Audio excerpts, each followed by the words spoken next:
नमस्कार दोस्तों, मैं अमन स्वागत करता हूं आपके अपने YouTube चैनल एजुकेशन हब पे। आज है 3 अप्रैल और चलिए जानते हैं 3 अप्रैल से संबंधित कुछ इंपॉर्टेंट अपडेट्स। तो आज का पहला अपडेट है कि आवधिक श्रम बल सर्वेक्षण के संबंध में निम्नलिखित कथनों पर विचार कीजिए। तो यहाँ पर हम जानते हैं कि पहला कह रहा है कि इसे लेबर ब्यूरो द्वारा तैयार किया जाता है, तो ये आपका गलत है। दूसरा कह रहा है कि यह प्रमुख रोजगार और बेरोजगारी संकेतों का अनुमान देता है, जैसे श्रम बल भागीदारी दर, श्रमिक जनसंख्या अनुपात और बेरोजगारी दर आदि। तो ये वाला आपका सही होता है। और तीसरा कह रहा है कि 2020-21 में भारत की महिला कार्य भागीदारी दर 25% के साथ उभरती हुई अर्थव्यवस्था में सबसे कम है, तो ये भी आपका सही है। तो इस प्रकार से आप देख पाओगे कि बी और सी वाला जो 2 और 3 वाला ऑप्शन बी में आता है वो आपका सही है। अब एक्सप्लेन के बारे में देखते हैं। तो एक्सप्लेन में आपका कि राष्ट्रीय सांख्यिकीय कार्यालय यानी कि एनएसओ ने अप्रैल 2017 में आवधिक श्रम बल सर्वेक्षण लॉन्च किया। इस प्रकार यहाँ पर एक वाला ऑप्शन सही नहीं है, क्योंकि इसे कौन एनएसओ तैयार करता है, ना कि लेबर ब्यूरो। ठीक है, एनएसओ तैयार करता है, ना कि लेबर ब्यूरो। यहाँ पे आगे जानते हैं कि PLFS प्रमुख रोजगार एवं बेरोजगारी संकेतों का अनुमान देता है, जैसे श्रम बल भागीदारी दर या श्रमिक जनसंख्या अनुपात, बेरोजगारी दर आदि। तो इसलिए दूसरा सही है। और 2020-21 में भारत की महिला कार्य भागीदारी दर 25% के साथ उभरती हुई अर्थव्यवस्थाओं में सबसे कम है, तो तीसरा भी स्टेटमेंट यहाँ पर सही है। तो ये इसका एक्सप्लेन रहा। अगला क्वेश्चन है आपका कि हाल ही में चर्चा रहे नेटवर्क एक्सिस एसोसिएट लिमिटेड के संबंध में निम्नलिखित में से कौन सा कथन सत्य है। तो यहाँ पर देखते हैं कि नेटवर्क एक्सिस एसोसिएट लिमिटेड यानी कि वन वेब यूके आधारित एक संचार कंपनी है, ये आपका सही होता है। दूसरा कह रहा है आपका कि ये कंपनी दुनिया भर में अंतरिक्ष से इंटरनेट उपलब्ध कराने के मिशन में जुटी है, ये भी आपका सही है। और तीसरा कह रहा है कि भारतीय अंतरिक्ष अनुसंधान संगठन यानी कि इसरो ने इस निजी कंपनी के अंतरिक्ष मिशन को लेकर आपत्ति जताई, तो ये वाला आपका गलत है। तो इस प्रकार से आपका सही ऑप्शन होता है बी कि 1 और 2 आपके सही हैं। अब इसके एक्सप्लेन को हम देखते हैं।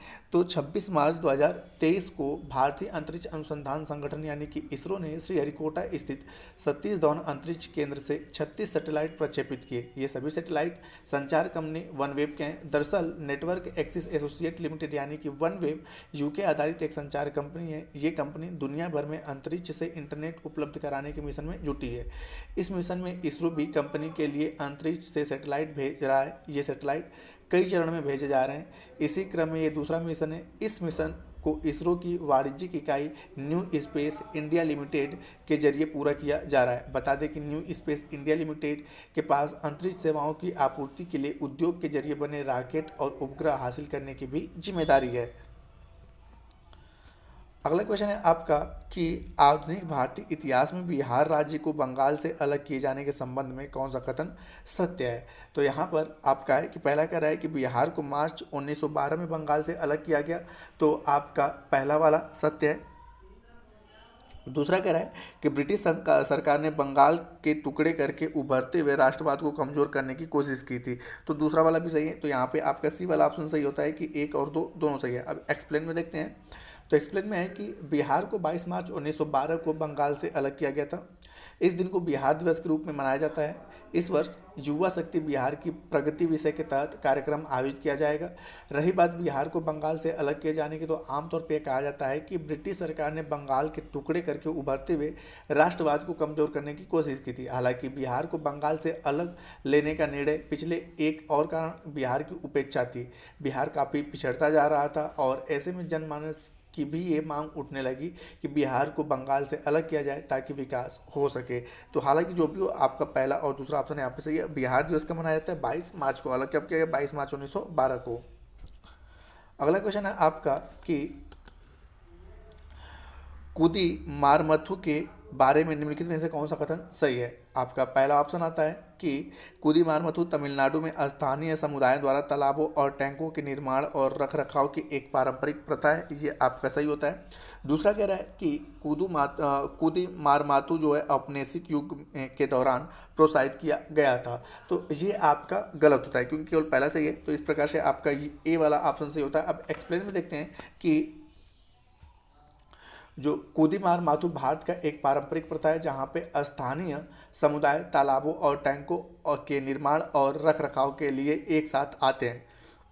कूडी शब्द का अर्थ लोग जबकि मारमाथु का शब्द होता है तमिल में मरम्मत, तो मतलब कि लोग क्या करेंगे, मरम्मत करेंगे। इस प्रकार से पहला वाला विकल्प आपका सही होता है।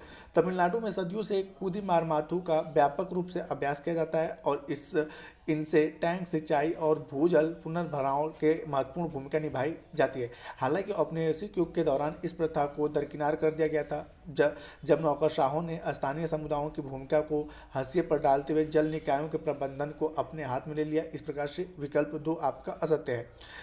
हाल ही के वर्षों में तमिलनाडु सरकार द्वारा जल संरक्षण और प्रबंधन में सुधार के साधन के रूप में इसे बढ़ावा देने के साथ साथ कुदिमारमथु के नए सिरे से दिलचस्पी दिखाई है। तो यहाँ पे हालांकि इसका एक्सप्लेन रहा और इसके बारे में मैंने आपको बताया कि पहला वाला स्टेटमेंट आपका सही है। अगला क्वेश्चन है आपका कि women and man in India 2022 report के संबंध में निम्नलिखित में से कौन सा कथन सत्य है।